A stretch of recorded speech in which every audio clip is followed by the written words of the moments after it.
Okay, hi, my name is Polku, and what is Cradle?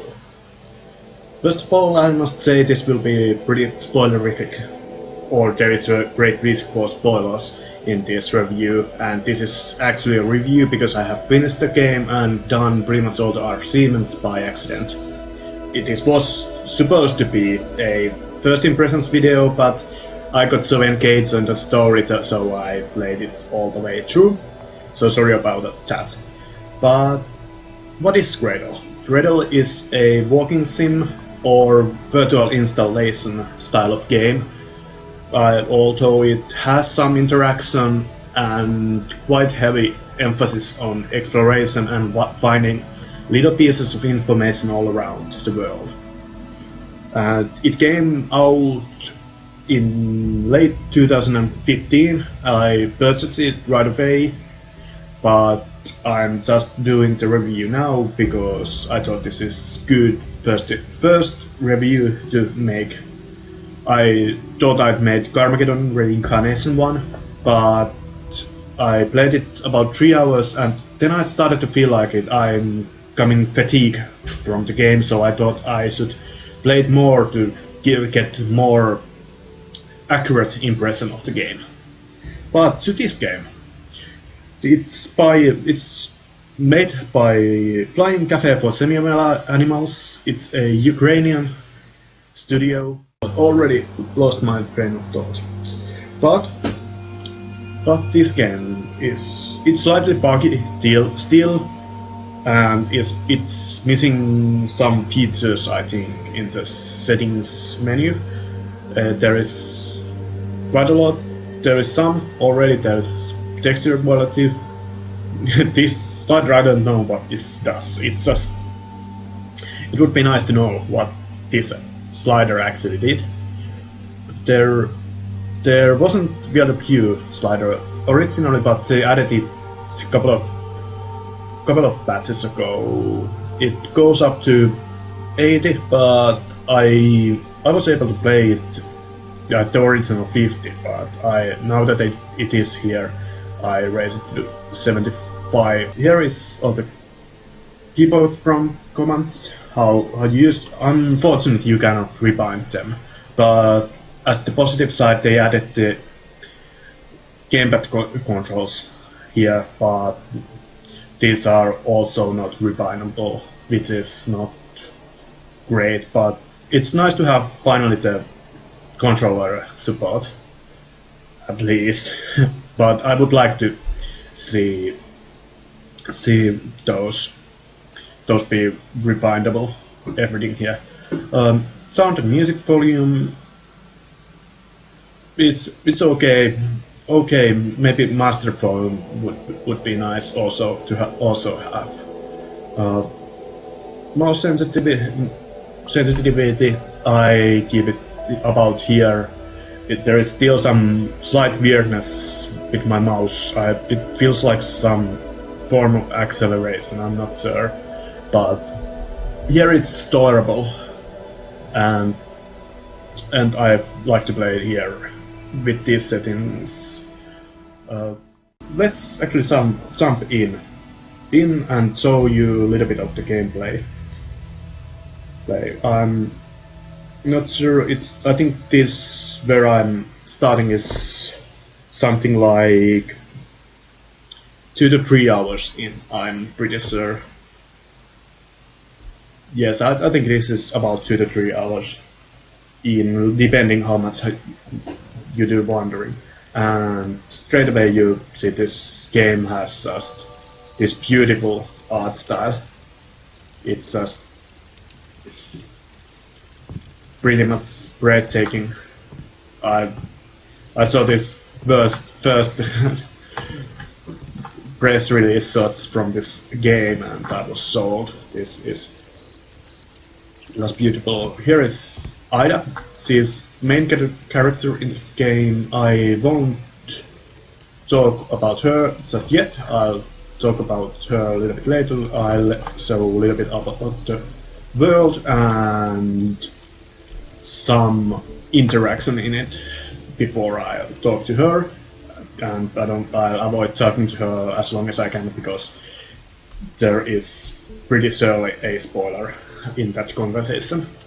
But as you can see, this is kind of interesting world. You can see this these science fiction elements here, these futuristic screens, this android body, Ida, and there is tons of information on the walls. You can pretty much click on anything and it will give you information screen about what it is, or let's see, there's slight wonkiness on the physics sometimes like that, but nothing too serious. Okay, I think that is I'll use that. That's pretty much the first thing you read in this game, so it's not too big of a spoiler. So here it gives you this screen where there is number of lines of text. Pretty much all the backstory in this game is communicated through these clippings. You can find pretty much everywhere. For example, I can open this and let's take those out, and there is a couple of clippings under here you can read, and is there anything else? There's limited interaction. As you can see, I can pick up I can pick up that, but I think I can pick up this. It's not so useful, but in most cases, but it gives more of a feeling of world you actually are in, as you can pick up these little items and do silly things with them. Is there anything else here inside? And some of these might be actually used for some quest later on, and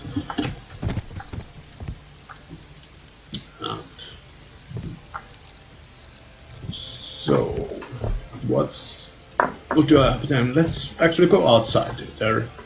If I remember correctly, we will hear some music and some beats pretty soon. Oh, there's some weird frame drops. This is not a bug-free game. This. Okay, now the music starts. I love this. I'll actually be silent for a moment and let the music play.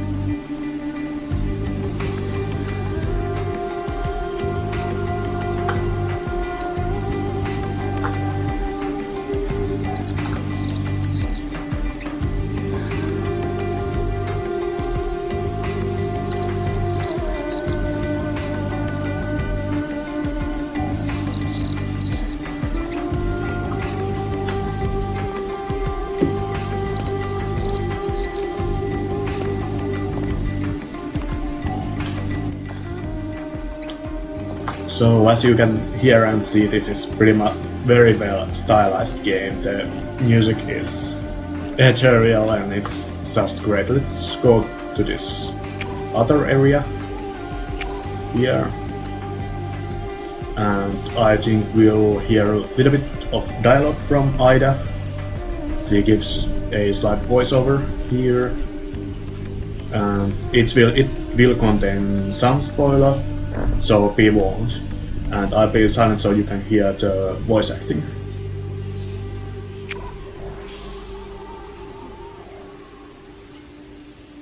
Okay, then so we'll start. We'll start actually. She should start right about now, I think. What? You wanted to know about the look screen. When you undergo a transfer, you put your palm over the palm of your future body and look into its eyes. It's like looking into a mirror. But this part is crucial. The transfer can't happen without it. Then you're immersed into a kind of peculiar state when you see yourself from the side. On a signal, you push off with your palm and a mirror appears between you. And then you're alone again, in your new body. Okay, there was a little bit of exposition. Okay, what should I actually be doing here? Head together on second topic. Okay, I can actually show you some of the minigames. The minigame in this game. But this art style is just beautiful. The sky, it is very vibrant, but it gives us this nice feeling of little bit washed out aquarellist style. It's just there is the second pavilion. It just feels great. Oh, there is the enemy. They are not a big threat. You can pretty much throw sticks at them and they disappear. And there is no actual harm from getting hit from them, but it gives this nice feeling of strangeness and mystery for this game. Let's actually put this in my inventory. Although there is some wonkiness with inventory, doesn't actually save it from session to session. So let's go up here. And let's go. I've heard I see you. Opening. Quite a lot of criticism of these minigames.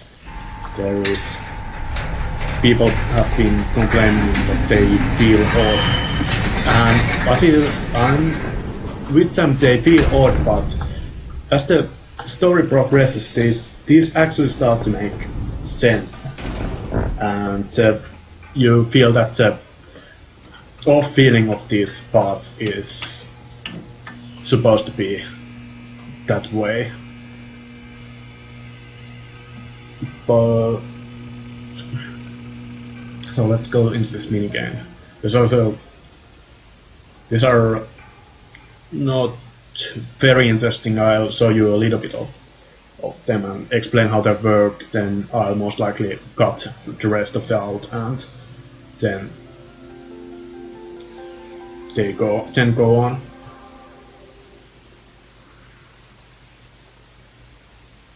Okay, here is the rules. So I have to collect 30 pink cubes and pretty much that's it. It's not too hard. Did this grass already? No. Now it's works. So let's collect that. Then get those. Okay, rid of it. That guy. Okay, then those guys. I hate those guys. So there is the central stream. You have to throw these pink blocks in there.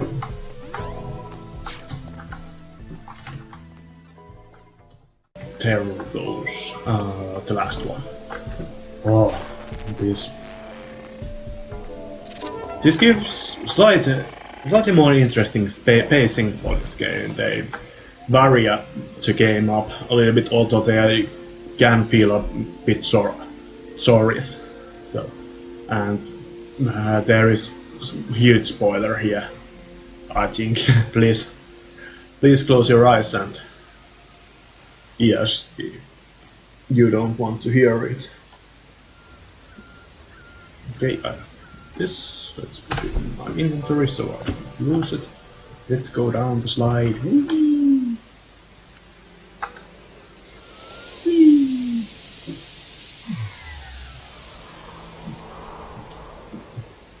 This is as you can see, this is a theme park, and there are fights and such. So I told you about the mirror between you and your former body. So the mirror is turned on at the exact moment when your former body loses its original's right. It is concealed to keep you from seeing your face as it's put to death. The reason is that sometimes there are involuntary, mimicking contractions that resemble a smile. Obviously, that is something best left unseen.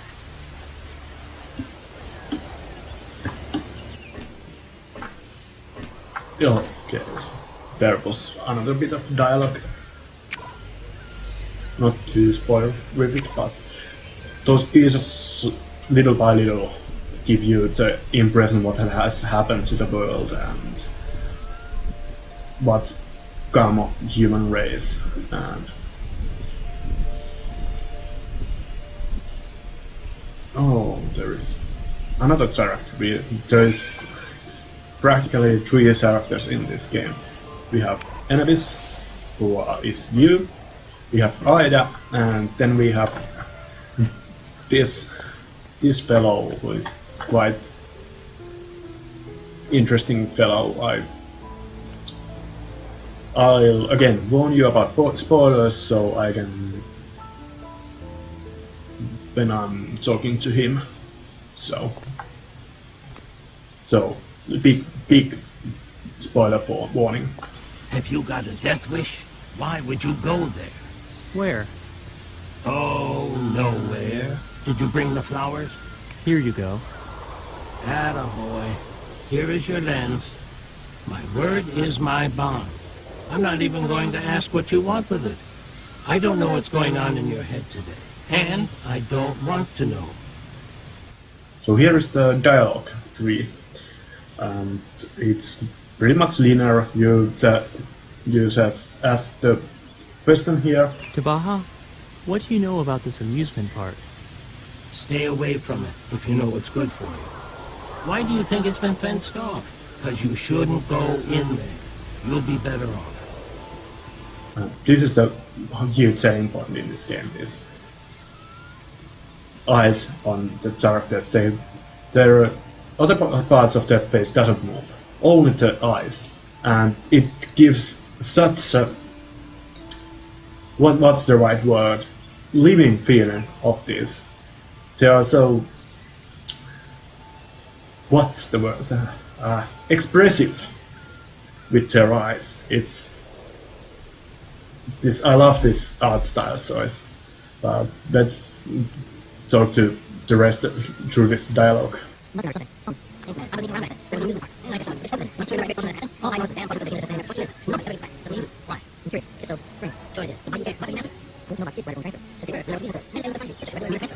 One more point during this dialogue, as you can see that your main character is also voice acted, and I feel that it's the biggest drawback of this game, the voice of your main character. You can overcome it, but it feels slightly stilted. First of all, I'm not so much into giving first-person games a protagonist of the first-person game a voice, because it feels uncanny. I much rather just read the text and imagine myself saying it, because it's first-person game. And when you decide to voice your POV character in first-person game, I feel it should be a little bit better than this. I'm not complaining too much, because you can overcome it. It's not something too distracting, but it rips you out of the experience a little bit.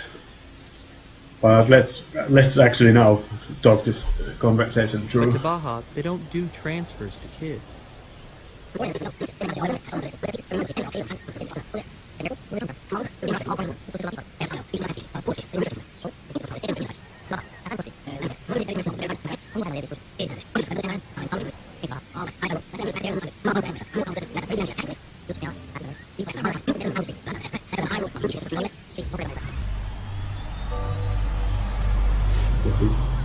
Mixed texture quality here. The bumper was really low texture, but the actual drum is exceptionally high quality.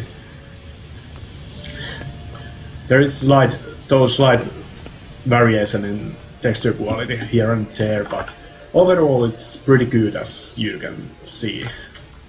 And let's actually go back to those dialogues. They are pretty well written and communicate the world and the characters pretty well. I feel they seem always in character and give the exposition they give pretty well. The actual writing of these things doesn't feel stilted. Other voice actors are good, and part of it may be because their voice comes through those lively Android filters, these mechanical filters, and it feels more natural for them to not speak as flowingly as and slightly stiffer, so it doesn't bother so much as the main characters. So what actually we have to actually talk to Ida. That's quite a big spoiler, I feel. So I'll just wander around and show you a little bit of the world and talk my conclusions. I don't want to give that big spoiler as it would be to talk to Ida at this point. So what do I actually think of this game? Let's talk the simple things first: the performance, the art style, and the fidelity. But I feel the performance it's a little bit all over the place actually. Right now I'm actually getting nearly 120 FPS, but as you most likely will see in the video, there will be some very weird frame drops to nearly 20 frames per second, and that's not very good. And these seem very random, so it feels like a optimization issue. Now I'm actually down to 75 FPS. And when I look that way, it's 120. Okay, there is not lots over there, but as I look here, it drops straight down to 75-ish. And if I think I can go inside. If I don't speak to Ida, and if I go into the yard, it stays around 100 FPS. So it's not that terrible, but there is those random drops. There's also the issue with the key rebinding, that there is none. The fidelity is mostly good. The textures are quite nice. Mostly there's those few textures, as I pointed out, like the bumper on the tram, that isn't so great, but at most part they can take quite a close look before you start to see those. But then there is some that are just outstanding. There is quite a lot of variance actually on these texture qualities, but in most parts they are good. Then the sound design is great. I feel like I'm in Yurt in this Mongolian steppe. The wind howls and the howls and eagles scream and birds sing. It just feels spot on. The music is great. It's this, I don't know how to say it, but it's just beautiful. And even the theme park music on those pavilions, it feels although it's here, it feels slightly off. It feels just right for the theme of this game. You feel that there is something off in this world. Art style of this game, or the visual arts, aesthetics. This game feels looks like just great.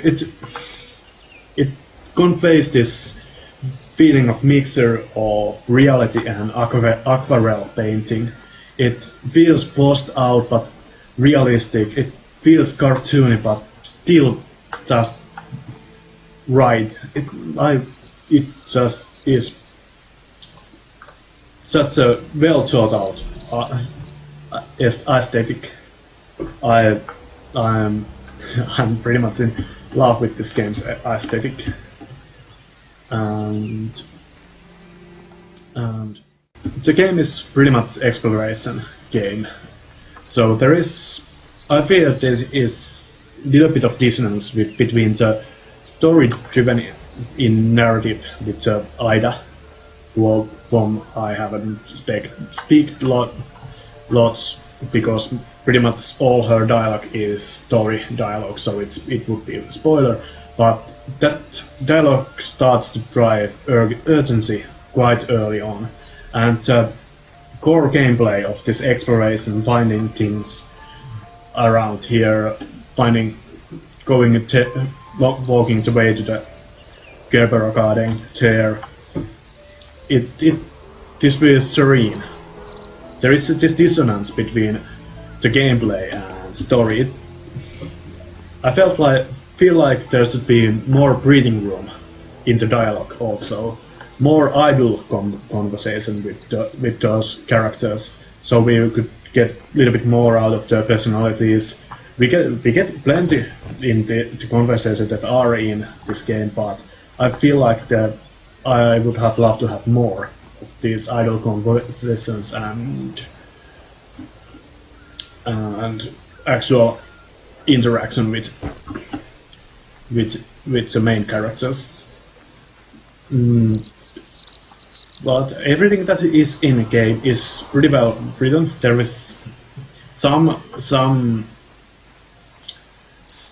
slight variation on the quality of the dialogue sometimes, but I feel that may most likely is translation issues in the dialogue. But in the most part, the writing is subliminal. It's just the pieces of information you find around the world is just great and well written. They fit together well, and gives you the opportunity to interpret the story and the world in your own way. I think that is the strength of this game. It's just the openness of the story. You have the freedom of interpretation. So it comes to would I recommend this game? If you like games like The Arrester or what else these kinds of games there are, these games that are more about experiencing and exploring these stories and worlds, I think you will love this game also. There is quite a lot of hidden secrets around here, all around. There is lots of pieces of information to find, and there is interesting world and story behind those little bits of information you to interpret. So if you like those things, I think you will like this game also. It's still a bit buggy. There is performance issues. There's those weird textures, but as the writing is the main part of this game, those technical issues aren't so big issues. They can slightly hamper your suspense of disbelief, but not too badly. There is a lot to like here, but I would love to see those rebindable keys still a little bit more optimization of this game, and so my name's been Polku, and thank you for watching, and stay tuned for more.